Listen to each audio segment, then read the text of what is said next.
En la inmensa necrópolis de Colón, en La Habana, hay una única tumba que no lleva nombre. En ella descansan los restos de Pedro Luis Boitel, un disidente, un luchador por la libertad que murió hace ahora 39 años en huelga de hambre en las prisiones castristas. Fernando Gril, autor argentino, ha publicado con la Asociación de Iberoamericanos por la Libertad un libro que lleva ese nombre, Una tumba sin nombre, Vida de Pedro Luis Boitel. Muchísimas gracias por venir a Periodista Digital.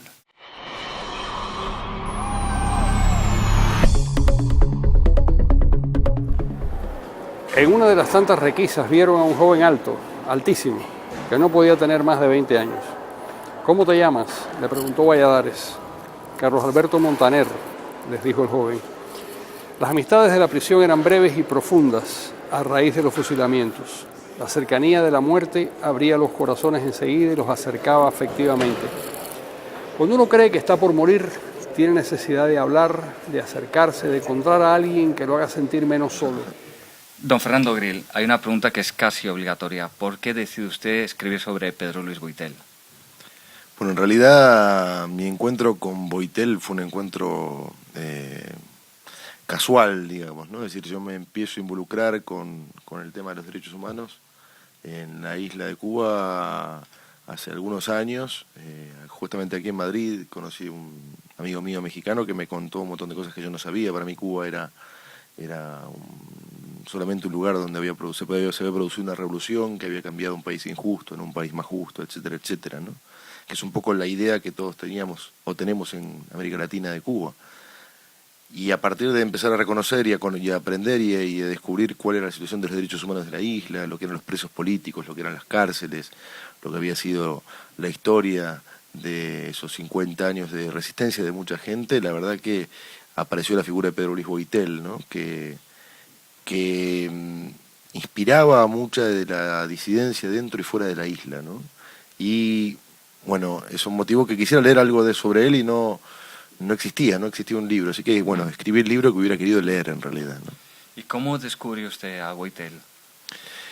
En realidad yo lo descubro por un amigo que me lo nombra, digamos, pero después fui viendo que detrás de Boitel estaba también la lucha y la historia de todo el presidio político cubano, ¿no? Que es algo que no se conoce, que no se sabe. Si detrás de los 60 años de revolución también hay 60 años de resistencia en las prisiones, de torturas, de vejaciones, de maltratos físicos, psíquicos, ¿no? De familias rotas, partidas, de noviazgos fracasados. Bueno, Boitel condensa en sí mismo todo eso también, ¿no? Es decir, el libro es por un lado un hecho de justicia con Pedro Luis Boitel, pero por otro lado también narra, o es la excusa para narrar toda esa destrucción y toda esa tristeza que sucedió, digamos, que es un dato de la realidad, ¿no? Es decir, el libro es una biografía, es una cosa de investigación periodística, digamos, si bien tiene un estilo literario, se basa en hechos reales y yo intenté siempre ser fiel a los hechos reales y a pesar de a veces tener versiones contradictorias de un mismo hecho, buscar la verdad histórica, ¿no? Detrás de ese libro entonces uno descubre, detrás de este libro, por lo menos lo que yo quise transmitir es, otras cosas pasaban en esa Cuba que nosotros veíamos en la televisión, ¿no? En América Latina cuando crecíamos. Boitel era, recordemos, un opositor a Batista, participó en el movimiento 26 de julio de Fidel Castro. Después él se opone al giro que da la revolución de Fidel Castro. ¿Por qué? Bueno, él, como vos decís, luchó activamente para derrocar la dictadura de Batista. Él estuvo exiliado en Venezuela, mientras él trabajó muy fuerte con el tema de medios de comunicación para dar soporte a la revolución. Y cuando vuelve a La Habana, recibe también una presión muy grande de sus propios compañeros de universidad. Él era un dirigente estudiantil que había dejado la universidad para exiliarse en Venezuela y había vuelto a la universidad para que se presente como candidato a la FEU, que es la Federación de Estudiantes, ¿no? Y ahí es donde Fidel Castro empieza a desconfiar de él, ¿no? Empieza a mirarlo mal. Y Fidel Castro a su vez empieza a hacer el giro de revolución comunista, porque por ahí uno no lo sabía, pero digamos, cuando la revolución comienza, no está declarado claramente su carácter marxista. Incluso el primer viaje que Fidel Castro hace al exterior es Estados Unidos, ¿no? Que incluso sentía cierta simpatía por esos hombres barbudos que habían derrocado a un dictador como Batista. La realidad es que cuando se declara el carácter marxista, que era algo que se mantenía bastante oculto, Boitel claramente pasa a estar del otro lado, ¿no? Porque desconfiaba él quería una cosa democrática y claramente la revolución está tomando carácter autoritario. La importancia de Pedro Luis Boitel es que es un hombre que amaba la libertad, que amaba la vida y que murió justamente por eso, que murió sabiendo que, bueno, desgraciadamente había luchado muchísimos años, pudo tener la idea de que iba a haber su patria libre, no lo pudo ser, y murió sabiendo que de alguna manera estaba haciendo un sacrificio enorme. Boitel desconfía, se pasa al otro lado, como usted dice, eso le conduce a las cárceles, protagoniza algún hecho incluso novelesco, como su fuga de la prisión en Isla de Pinos, y al final le conduce a la muerte en huelga de hambre. ¿De esta huelga de hambre, esta muerte, se extrae alguna enseñanza? Es difícil, ¿no? Es difícil reivindicar la huelga de hambre per se, ¿no? Porque uno dice, bueno, al fin y al cabo lo perdimos a Boitel, ¿no? O a Zapata. Digo, hay gente que la huelga de hambre, nada, lo hemos perdido, pero también, por otro lado, la otra cara de esa huelga de hambre es el coraje, la valentía, la decisión, ¿no? La dignidad de una persona, que no dejan de asombrar, ¿no? No dejan de llamar la atención a cualquiera de nosotros. Cómo un tipo decide jugar hasta el final la única carta que tiene, que es su propia vida, ¿no? Y ahora que habla de edad de Zapata, Boitel muere, su nombre parece que queda en silencio, y sin embargo casi 4 décadas después Zapata muere, sus últimos días gritando, según cuentan los que estuvieron cerca de él, usted lo cuenta en el epílogo, Boitel vive. ¿Cómo ha pervivido casi 4 décadas la memoria de un Pedro Luis Boitel que parecía que estaba oculto su nombre?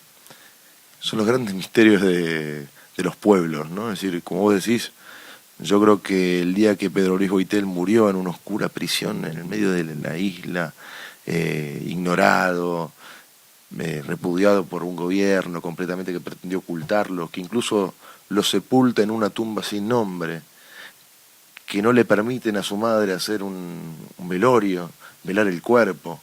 El destino natural de una persona así era quedar en el olvido, ¿no? Y sin embargo, 40 años más tarde, hoy es una figura que para toda la disidencia, tanto dentro como fuera de Cuba, es fundamental, digamos, ¿no? Es decir, estos grandes misterios bueno, claro, hay algo detrás, ¿no? Que es la historia de la vida de Pedro Luis Boitel, ¿no? Cuando uno la lee y cuando uno la recorre, se asombra y la piel se le pone de punta, porque la verdad que nada, es conmovedor esa lucha, pero digamos, algo habrá hecho este hombre para que 40 años más tarde no se lo haya podido olvidar, ¿no? Y creo que este libro, nada, lo que trata de hacer es un ajuste de cuentas con la historia, ¿no? Usted dice que usted ha escrito el libro, que le hubiera gustado leer, pero claro, escribir este libro requiere una gran investigación, usted ya lo ha dicho. Usted estaba en Argentina, Boitel y muchos de los testimonios sobre Boitel estaban en Cuba. ¿Cómo consiguió esa información? ¿Recibió algún tipo de ayuda? Sí, en Cuba, en Miami, en España, digamos, en varios lugares del mundo, ¿no?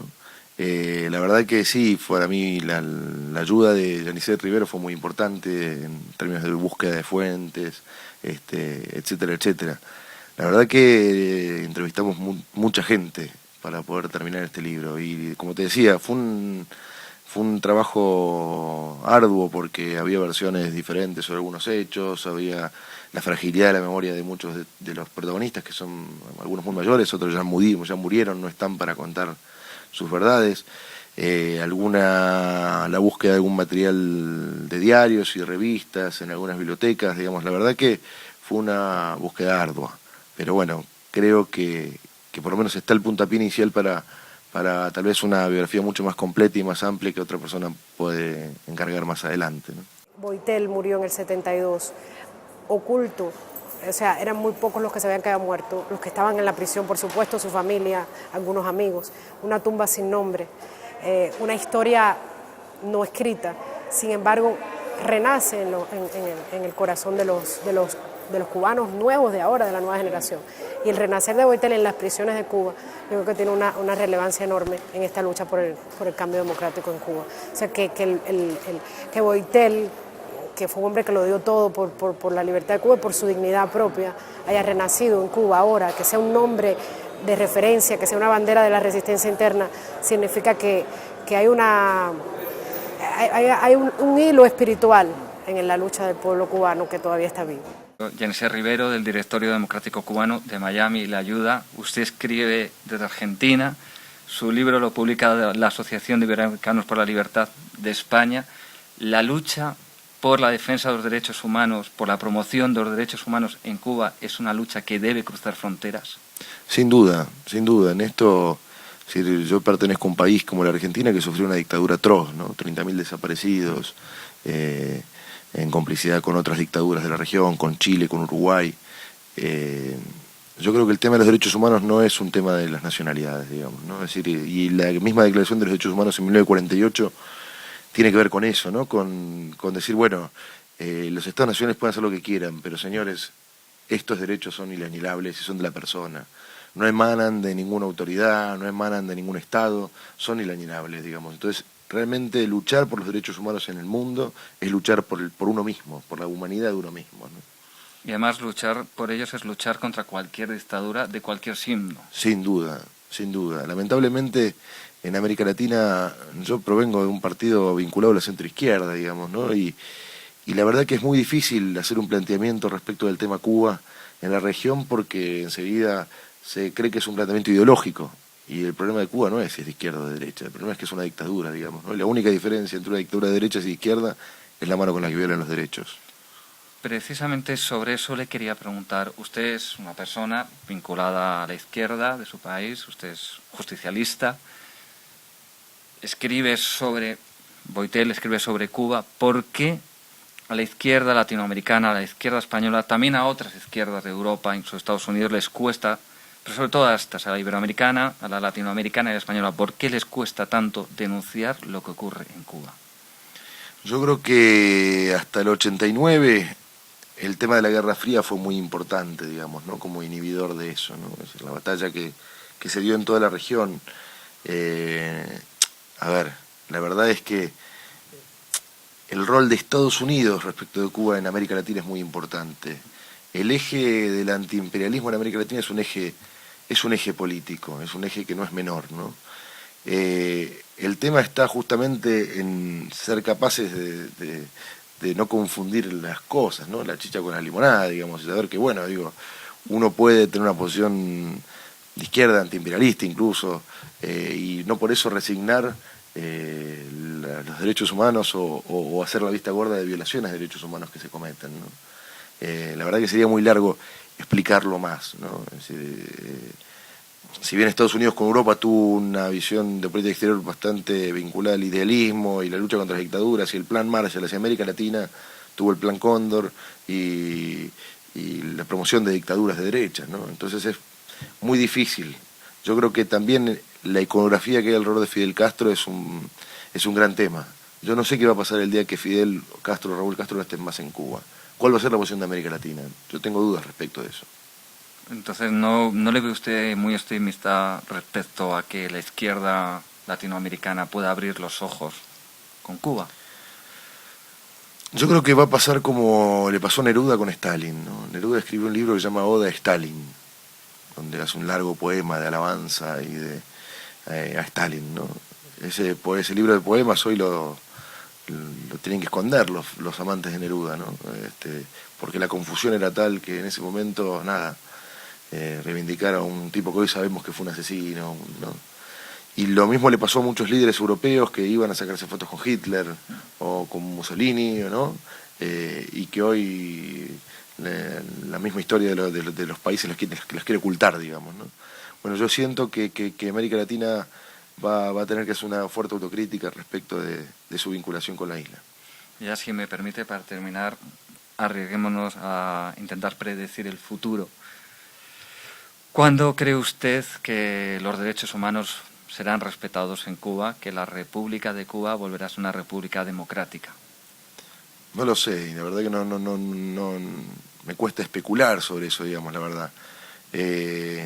Yo sí creo que hay un gran descontento, creo que hay una gran oposición, hay líderes políticos ahí en la isla, que por ahí la gran sociedad cubana no los conoce, pero que están ahí, ¿no? Yo recuerdo siempre a un líder checo, a Jan Rummel, que era pastor de ovejas, por ejemplo, ¿no? Era un disidente y era pastor de ovejas, ese tipo terminó siendo ministro. Quiero decir, los regímenes dictatoriales esconden a las personalidades talentosas. Yo estoy seguro que en Cuba hay un montón de tipos talentosos capaces de asumir un gobierno democrático, ¿no? Pues con el deseo de que estos tipos talentosos asuman el gobierno democrático en poco tiempo, nos despedimos y le agradecemos una vez más que haya venido a Periodista Digital. Muchas gracias, Antonio. Por último, y a riesgo de que me tomen por loco, déjenme decirles que esa tumba del cementerio Colón está vacía. Yo sé, juro que sé, que Boitel está vivo. Más vivo que nunca, yo lo he visto. Anda por ahí caminando el malecón, tomando un café cubano en la calle 8. Anda paseándose por las universidades, luchando por la autonomía. Lo he visto burlando la censura periodística del régimen. Anda recorriendo el mundo explicando lo que sucede en su patria. Lo he visto en las fábricas, negándose a trabajar. En las cárceles, oponiéndose a los abusos que se cometen con sus compañeros. Lo he visto defender a un disidente en un acto de repudio. Lo he visto, lo juro, lo he visto. Se dibuja su rostro claro, luminoso, en los rostros de millones de cubanos que todavía resisten, que no se resignan, que no están dispuestos a sepultar la primavera.